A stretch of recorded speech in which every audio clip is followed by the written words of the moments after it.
अमृत हाँ। चाह शुद्ध के चूं बच गां कुश्ताचार के बाकी बमां दस्त पेची दामार चे मर्दी के अखगर खामोशां कुनी के आतिश दा मारा फिरोजा कुनी। ये श्री मुखवाक पातशाही 10वीं है, जफरनामा, गुरु गोबिंद सिंह जी महाराज की रचना। की होया तू 4 चिनगारियां बुझा दित्तियां ने ते शोले भड़का दिते ने। कहंदे ने अथा जुल्म जिथे हो जाए उस चों रोस जन्म लैंदा है। किसी वक्त इकबाल ने एक बड़ा कीमती शेर लिखा सी, ये चमन ये रोशन लाला गुल होने दो जो वीरा होते हैं, तकरीब जनू के पर्दे में तामीर के सामा होते हैं। बड़ा कीमती उसका शेर है। ये चमन ये रोशन लाला गुल होने दो जो वीरा होते हैं, तकरीब जनू के पर्दे में तामीर के सामा होते हैं। कहंदा हर बर्बादी दे कोई नवी उसारी आउंदी है, हर तबाही दे कोई नवी तामीर आउंदी है। डॉक्टर मुहम्मद इकबाल फिलासफर इस ढंग नाल सोचते हैं, दार्शनिक इस ढंग नाल जो है सोचते हैं, उन्हों की इस ढंग की जो है विचार आउंदी है। सिख इतिहास ज्ञानियां दा इतिहास, दानियां दा इतिहास, भगतां दा इतिहास, सूरबीरां दा इतिहास, शहीदां दा इतिहास। इतने चूहे लग गए ने, टुकी जांदे ने, टुकी जांदे ने। टुक दो मूस दीवा में शब्द, दीवान ऐसा होवे जैसे कि मूस चूहे, हुक्मरान ऐसा होवे जैसे कि बगयाड़, वजीर ऐसे होवन जैसे कि कुत्ते। गुर्ग मीरो सग वजीरो मूश दीवा में शब्द। दूसरी पंक्ति, जाग जाहिद खर सनासी बूम आलम में शब्द। जाग जाहिद खर शनासी, जाहिद लोग धार्मिक बंदे, धर्म दे मुखी ते धार्मिक बंदे ऐसे हवन जैसे कि खोते। खरशनासी उन्हों की पहचान खोतियां की तरह हो। क्यों ऐसा क्यों कह दिता इस फकीर ने? पुराने जमाने में बार बरदारी का कम, ट्रांसपोर्ट का कम खोतियां तो ही लिया जाता सी। एक थां तो दूसरी थां ते जाना है, माल एक थां तो दूसरी थां ते पहुँचाना है, तो खोतियां दे आसरे ते सारा सिलसिला हुंदा सी। खच्चर खोते एक पिंड तो दूसरे पिंड, एक शहर तो दूसरे शहर माल ले जाते सन, हता कि एक मुल्क तो दूसरे मुल्क। सादी कहंदे खोते दे उत्ते 100 पोथियां कुरान शरीफ दियां लद देईए तो वो एक पिंड तो दूजे पिंड ले जाए, तो ये जड़ा खोता है मौलवी फाजिल बन जाएगा, फकीर साईं बन जाएगा, वली अल्लाह बन जाएगा, कोई खुदाशनास हो जाएगा अगर ये लद के ले गया। हो बहु उदाहरण वजों इंज कह दईए, अगर एक खोते देते 100 गुटके 100 पोथियां गीता दे लद दईए तो वो एक शहर तो दूजे शहर पहुंचा देवे बेचारा खोता, तो क्या वो भगत जी बन जाएगा? उसे खोते देते 100 सुंदर गुटके लद देंगे तो एक पिंड तो दूजे पिंड पहुंचा देवे, तो हुण एक खोता गुरु का सिख बन जाएगा, ब्रह्मज्ञानी बन जाएगा, आत्मज्ञानी हो जाएगा। लद के ले गया पिठ ते धर्म ग्रंथां नूं लदर के कोई खोता वली अल्लाह नहीं हो जाता, भगत नहीं हो जाता, ब्रह्मज्ञानी नहीं हो जाता। ते दिमाग दे उत्ते जिसने गीता नूं लद लिया है, गुरु ग्रंथ साहब की बाणी सिर्फ दिमाग दे च है, याद है, व्यवहार दे च नहीं है। ये व्यवहार दे च नहीं, व्यवहार दे च कठोरता प्रगट होती है, व्यवहार दे च क्रोध प्रगट होता है, व्यवहार दे च ईर्षा है, व्यवहार दे च हंकार है। उन दिमाग दे सुखमनी साहब भी है, जपजी साहब भी है, बड़ा याद है इसको, बड़ी पढ़ता है बाणी दिमाग दे च। व्यवहार दे च नहीं है, व्यवहार दे च बाणी नहीं प्रगट होती, व्यवहार दे च गीता नहीं प्रगट होती, व्यवहार दे च कुरान नहीं प्रगट होती।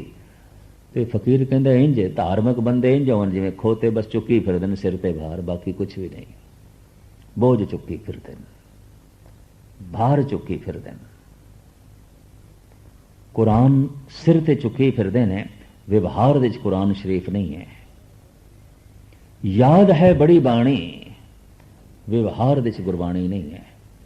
उन्हां दा जो व्यवहार है परिवार नाल, उन्हां दा जो व्यवहार है संसार नाल, ਉਹਦੇ ਚ ਗੁਰਬਾਣੀ ਦੀ ਕੋਈ ਝਲਕ ਨਹੀਂ ਮਿਲਦੀ।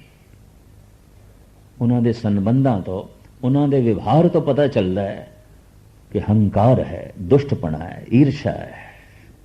ਗੁਰਬਾਣੀ ਨਹੀਂ ਹੈ। धार्मिक बंदे ऐसे हवन जैसे कि खोता, बस धर्म दा बोझ चुकी फिरन। जाग जाहिद खरशनासी, धर्म दे मुखिया नूं चोट मारी गए। और आप सुन के हैरान हो गए, बहुत कोई लंबे चौड़े आंकड़े नहीं ने धार्मिक मुखिया दे कि वो धार्मिक भी होवन। ऐसे कोई लंबे चौड़े आंकड़े नहीं ने, बहुत थोड़े आंकड़े ने। खैर इस वक्त इस पहलू न छोड़िए। जाग जाहिद खरशनासी बूम आलम में शबद, बूम कहते ने उल्लू नूं। प्रजा इंज होवे, जनता इंज होवे जिवें उल्लू। उल्लू हनेरे च रहिंदा है। प्रजा अज्ञानी होवे, अंधी रईयत ज्ञान विहोणी, भाए भरे मुरदार।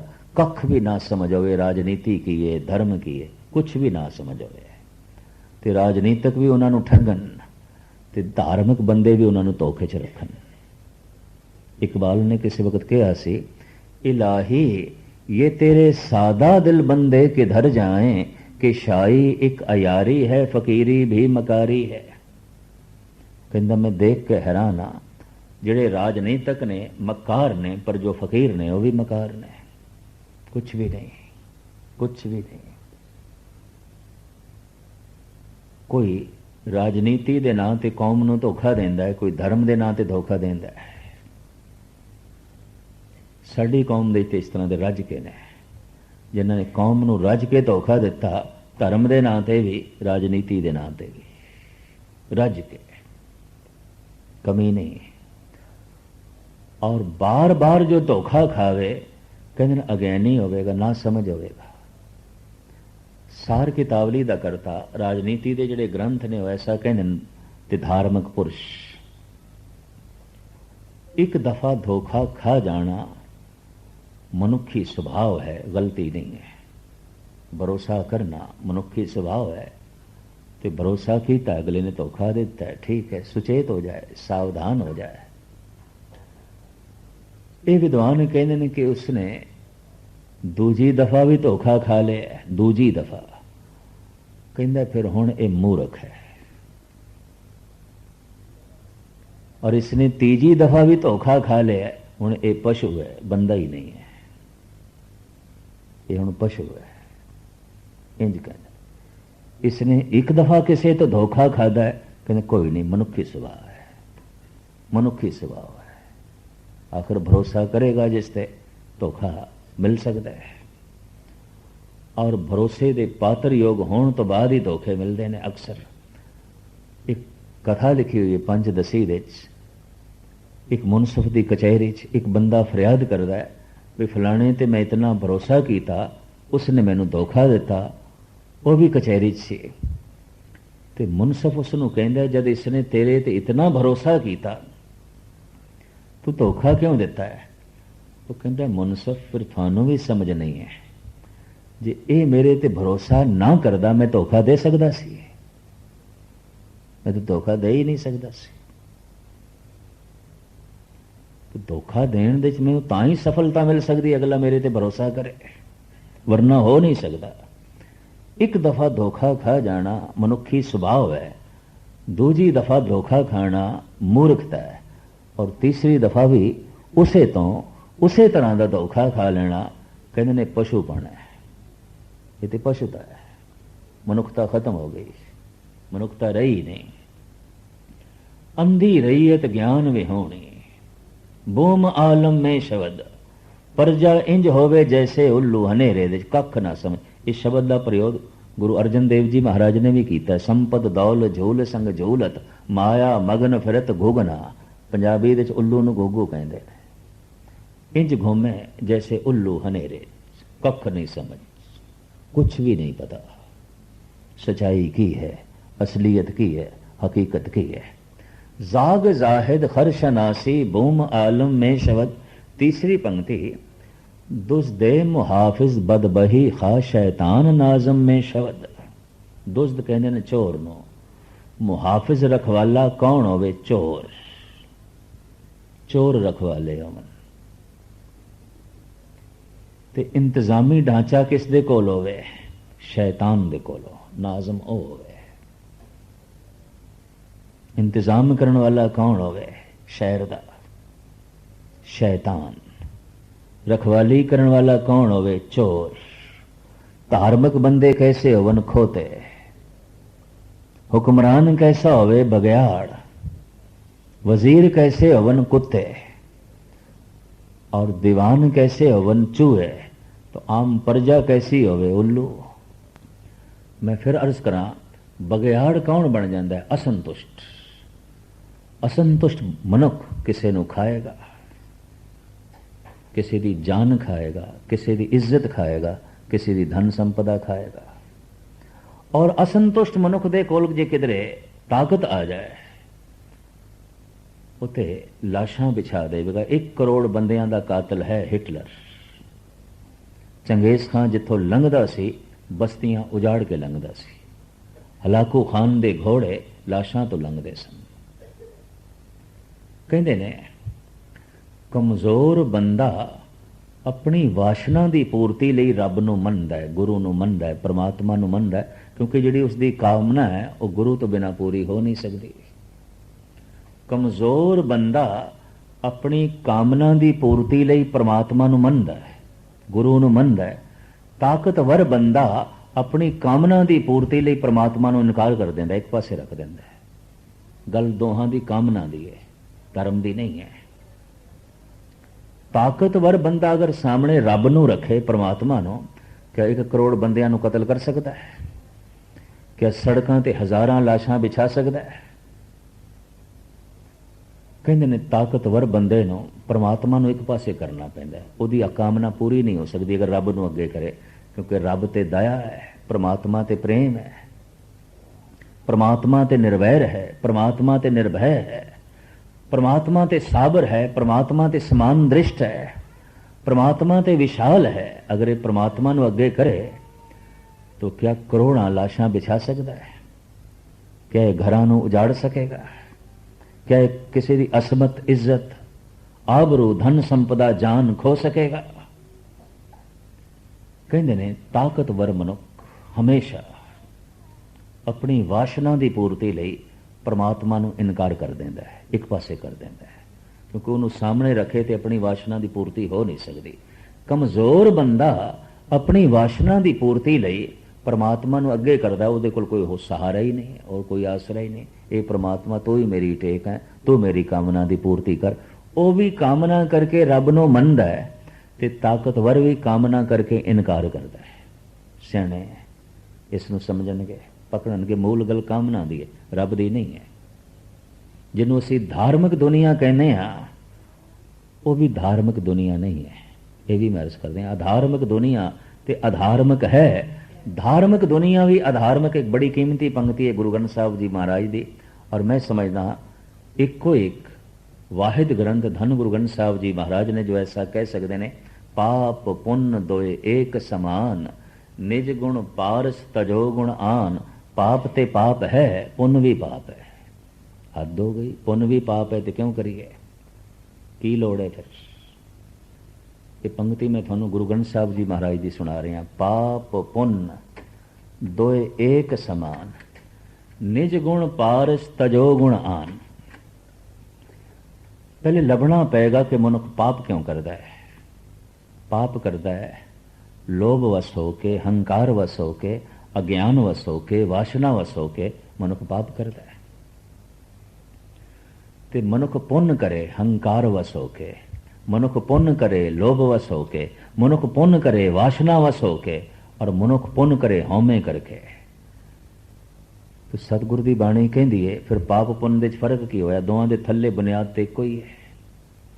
अज्ञान करके पाप कीता, अज्ञान करके पुण्य पिया करता है। हंकार करके पाप कीते इसने, हंकार करके पुण्य पिया करता है। वासना करके इसने पाप कीते ने ते वासना कामना करके पुण्य पिया करदा है, फर्क की है? पाप पुण्य दोए एक समान। पापियां दे पाप ते पाप हैगे ही ने, गुस्ताखी माफ, पुनीत बंदियां दे पुण्य भी कोई पुण्य नहीं ने, क्योंकि थल्ले अहंकार खड़ा है। तीरथ बरतर दान कर, मन में धरे गुमान, नानक नेहफल जात ते जिम कुंचल स्नान। तो मैं इस करा असंतुष्ट मनुख कातल बन जाता है, दुराचारी बन जाता है, डकैत बन जाता है। संसार के इतिहास दे ये भरे पे ने, इन्हां दा जिक्र है। और संतुष्ट मनुख भगत बन जाता है, सूरबीर बन जाता है, दानी बन जाता है। जगत के सारे का सारा इतिहास ये दो तरह के मनुखों के आले दुआले घूमता है, खोण वाले, देण वाले। सत्संग, गुरु की संगत, भजन कीर्तन, नाम अभ्यास, बाणी का पाठ मनुख नूं संतुष्ट करता है, भगत बना देंदा है, सूरबीर बना देंदा है, दानी बना देंदा है, संपन्न बना देंदा है, महान बना देंदा है, और उसके अंदर परम आनंद पैदा करता है। भगत तो एक खिड़ा होया फुल है, वो अपना स्वपन वंडदा है, अपनी गुणा की महक जो है वंडदा है।